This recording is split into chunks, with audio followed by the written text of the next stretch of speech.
राजस्थान में अब paper leak करने वालों, उनका सहयोग करने वालों को अधिकतम सजा उम्र कैद की होगी और इसके लिए अब राजस्थान सरकार आगामी विधानसभा सत्र में एक बिल लाने जा रही है।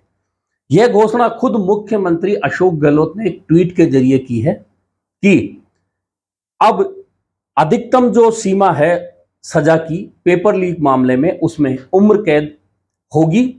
इस बारे में सरकार जल्दी ही बिल लाने जा रही है। इसी के साथ अपने इस ट्वीट में मुख्यमंत्री अशोक गहलोत ने यह भी लिखा है कि आरपीएससी और कर्मचारी चयन बोर्ड की तरफ से जो परीक्षाएं आयोजित होती है, उनका सिस्टम और सुदृढ़ हो, इसके लिए भी प्रयास करेंगे।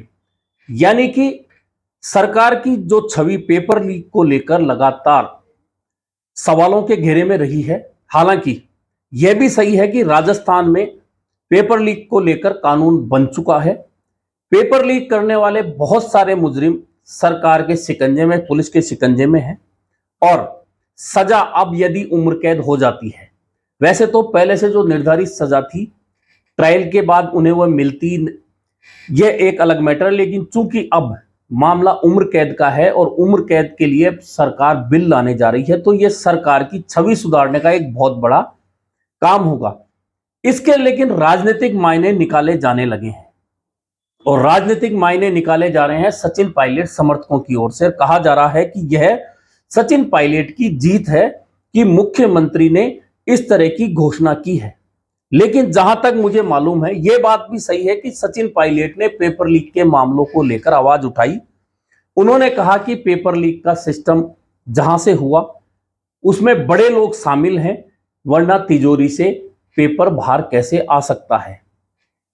उन्होंने 5 दिन की पदयात्रा की पेपर लीक के मामलों को लेकर, वसुंधरा राजे सरकार के भ्रष्टाचार के मामलों को लेकर, और अच्छी तरह याद करिए वह भाषण फिर से सुनिए जिसमें सचिन पायलट ने कहा था कि यदि 15 दिन में आरपीएससी को भंग करके पुनर्गठन नहीं किया गया, नया सिस्टम नहीं बनाया गया, छात्रों को आर्थिक मुआवजा नहीं दिया गया और वसुंधरा राजे सरकार के भ्रष्टाचार के मामलों की जांच शुरू करने का ऐलान नहीं हुआ, तो मैं गांव ढाणी में जाकर आंदोलन करूंगा। और उन्होंने बाकायदा बड़े जोश के साथ यह भी ऐलान किया था कि मुझे युवाओं के पैरों के छालों की कसम है कि इस मामले में मैं पीछे नहीं हटूंगा।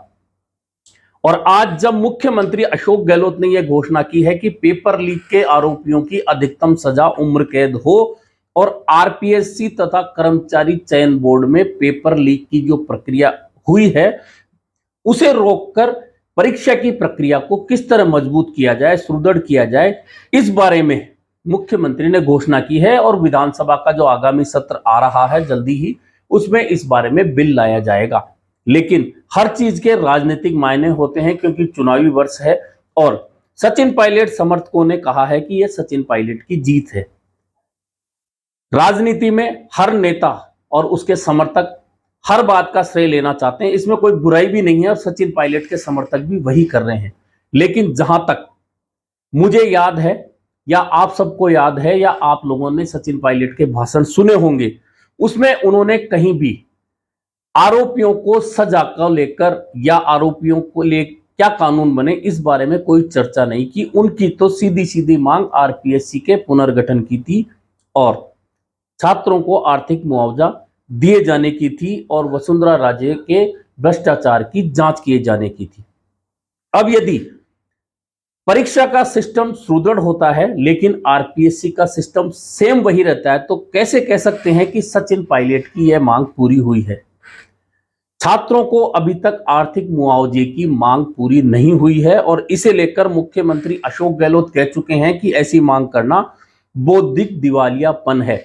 और जहां तक वसुंधरा राजे सरकार के भ्रष्टाचार के मामलों की जांच का मामला है, तो भ्रष्टाचार का ऐसा कोई भी मामला सीधे तौर पर अभी तक सरकार में साबित नहीं हो पाया है। हाँ, एक मामला जो चल रहा है वह अभी ईडी के पास है, जिसमें राज्य सरकार का कोई दखल नहीं होता है। ऐसे में अब राज्य सरकार वसुंधरा राजे के कौन से भ्रष्टाचार की जांच कर सकती है। कांग्रेस की विपक्ष में रहते हुए मांग उस वक्त उठी थी, दिल्ली तक उठी थी जब यहां खान के आवंटन हुए थे, लेकिन वह आवंटन उस वक्त सरकार ने निरस्त कर दिए थे। ऐसे में निरस्त आवंटन की जांच भी नहीं हो सकती। ऐसे में अब वसुंधरा राजे के भ्रष्टाचार की कौन सी जांच राज्य सरकार कर सकती है, यह अभी सामने भी नहीं आया है। ना इस तरह के कोई मामले कांग्रेस सरकार या किसी कांग्रेस नेता ने उठाए हैं कि वसुंधरा राजे सरकार के भ्रष्टाचार की जांच हो सके। खैर, अभी तो बात इस बात की श्रेय लेने की कि आखिरकार में यह श्रेय किसे मिलेगा कि सरकार इस तरह का कड़ा कानून बना रही है कि पेपर लीक करने वालों को उम्र कैद की सजा मिले। दरअसल मुख्यमंत्री अशोक गहलोत यह बात बहुत अच्छी तरह से जानते हैं कि इस बार राजस्थान में जिस तरह से एक के बाद एक पेपर लीक हुए हैं, परीक्षाएं निरस्त हुई हैं, पेपर निरस्त हुए हैं, उसे लेकर युवाओं में गुस्सा है। और इसी गुस्से को लेकर भुनाने की कोशिश करते हुए सचिन पायलट ने भी आंदोलन किया था। हालांकि आंदोलन 15 मई को उनका समाप्त हो गया था। उन्होंने 15 दिन बाद आंदोलन की जो घोषणा की थी वह आंदोलन आज तक नहीं हुआ। इसके पीछे कहा जा रहा है कि कांग्रेस ने उनकी मांगों को लेकर कोई फार्मूला तैयार किया था और फार्मूले के तहत सचिन पायलट ने चुप्पी साध ली उस आंदोलन को लेकर। और आप आज जब मुख्यमंत्री ने यह घोषणा की है तो सचिन पायलट के समर्थक इसे एक तरह से अपने बचाव की गली मान सकते हैं कि सचिन पायलट की मांगों पर कांग्रेस में विचार हो रहा है। जबकि सचिन पायलट की तीनों मांगे आप बार बार सुनिए, उनके भाषण सुनिए, उसमें कहीं भी इस तरह के बिल लाने की मांग नहीं थी, सजाओं की मांग नहीं थी, पेपर लीक।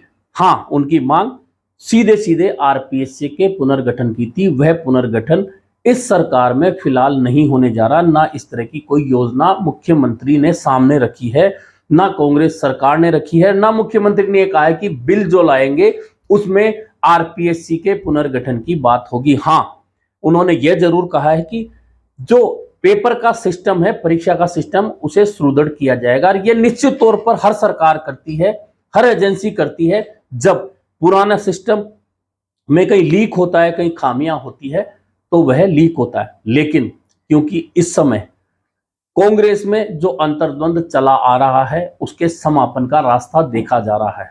ऐसे में अब सचिन पायलट भी कम से कम यह तो कह सकेंगे कि उन्होंने जो मांग उठाई उसके बाद में पेपर लीक के आरोपियों की उम्र कैद का बिल सरकार लाने को तैयार हो गई।